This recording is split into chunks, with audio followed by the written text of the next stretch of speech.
சொல்கிறேன். இந்த மாதிரி நீங்கள் வந்து பாட்டிங் ரீபாட் பண்ணி வச்சிங்கன்னா உங்களுக்கு ஃபெயிலியர் வந்து கம்பல்சரி வராது. பர்ஃபெக்டான வந்து ரீபாட் வந்து இருக்கணும். இந்த கவர் பண்ணும்போது அந்த கிராஃப்டிங் போர்ஷன் ஃபுல்லாக மூடுற மாதிரி கவர் பண்ண சொன்னேன். எதுக்காக அப்படி பண்ண சொன்னேன்னா, இன்கேஸ் செடியெல்லாம் நாளைக்கு ஃப்யூச்சரில் நல்லா வளர்ந்துட்டு வரும்போது அது வெயிட்டு தாங்காமல் அந்த கிராஃப்டிங் போர்ஷனில் ப்ரோக்கன் ஆச்சுன்னா கூட அந்த பர்டிகுலர் கிராஃப்டிங் போட்ட இடத்துலேருந்து வந்து பார்த்திங்கன்னா ரூட்டு வந்து கீழே ஃபார்ம் ஆகி ஆட்டோமேட்டிக்காக வளர ஆரம்பிக்கும். ஸோ வந்து செடி வந்து எக்காரணத்தை கொண்டு டெட் ஆகாது. சரி, ஓகே. இப்போ வந்து ரீபாட் பண்ணிவிட்டுங்க. இது வந்து எப்படி மெயின்டைன் பண்ணுறது, என்ன மாதிரி ஃபெர்டிலைசர் கொடுக்கலாம் நான் சொல்லிடுறேன் பாருங்கள். 15 நாளைக்கு வந்து ஒரு டைம் வந்து பார்த்திங்கன்னா மேக்ஸிமம் எல்லா கடையிலையும் கிடைக்கும். கிடைக்காத பட்சத்தில் நம்மகிட்டையும் ஒரு ஃபெர்டிலைசர் இருக்குது. அது பேர் என்னென்னு பார்த்திங்கன்னா ரோஸ் மிக்ஸ் அப்படின்னு சொல்லுவாங்க. அதாவது ரோஸ் எல்லாம் நல்லா வளரணும் அப்படின்னா அதுக்குன்னே ஒரு செப்பரேட்டாக ஒரு ஃபெர்டிலைசர் இருக்குது. அது பேர் தான் வந்து பார்த்திங்கன்னா ரோஸ் மிக்ஸு.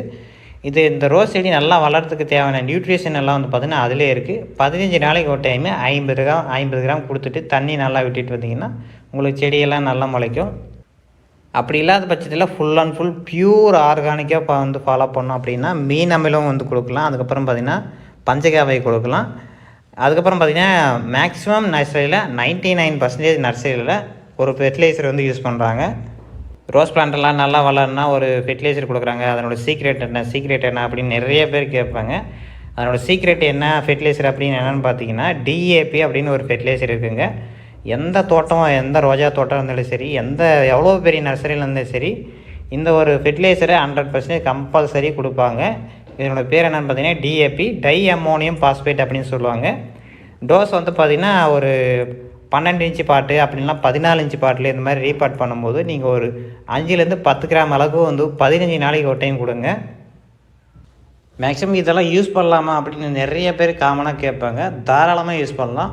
ஏன்னா ஃப்ளவர் பிளான்ட் அப்படின்றது நம்ம சாப்பிடக்கூடிய பொருள் கிடையாது. அதனால் இந்த டிஏபி அப்படின்ற கெமிக்கல் யூஸ் பண்ணலாம் அப்படின்னு கேட்டிங்கன்னா தாராளமாக யூஸ் பண்ணுறேங்க. அதனால் எந்த ஒரு பிரச்சனையும் கிடையாது. ஃப்ளவர் பிளான்ட்டு தான் ஜஸ்ட் அழகாக தான் மேக்ஸிமம் வளர்ப்பாங்க. அப்படிலாம் மிஞ்சி போனால் தலையில் வைப்பாங்க, சாப்பிட மாட்டாங்க யாரும். அப்படி சாப்பிடக்கூடிய வெரைட்டி ரோஸெல்லாம் ஒரு சிலது இருக்குது. நாட் ரோஸு அந்த மாதிரி இருக்குது. அதுக்கெல்லாம் என்ன ஆர்கானிக் ஃபெர்டிலைசர் கொடுத்துருக்காங்க. மற்றபடி இந்த டிஏபி ஃபெர்டிலைசர்லாம் தாராளமாக யூஸ் பண்ணலாம். அதனால் எந்த பிரச்சனையும் இல்லை.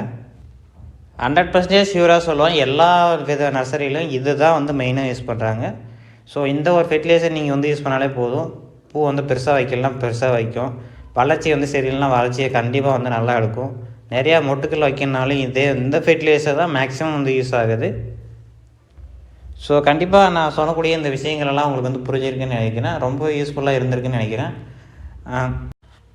புதுசாக வந்து பார்த்திங்கன்னா நிறைய பேர் ஆர்வத்தில் செடி வாங்கிடுவாங்க. பட் எப்படி மெயின்டைன் பண்ணுறது அப்படின்னு தெரியாமல் இருக்கும். அவங்களுக்கெல்லாம் கண்டிப்பாக இந்த ஒரு வீடியோ பற்றி யூஸ்ஃபுல்லாக இருக்கும். உங்களோட ஃப்ரெண்ட்ஸை வந்து யாராவது இந்த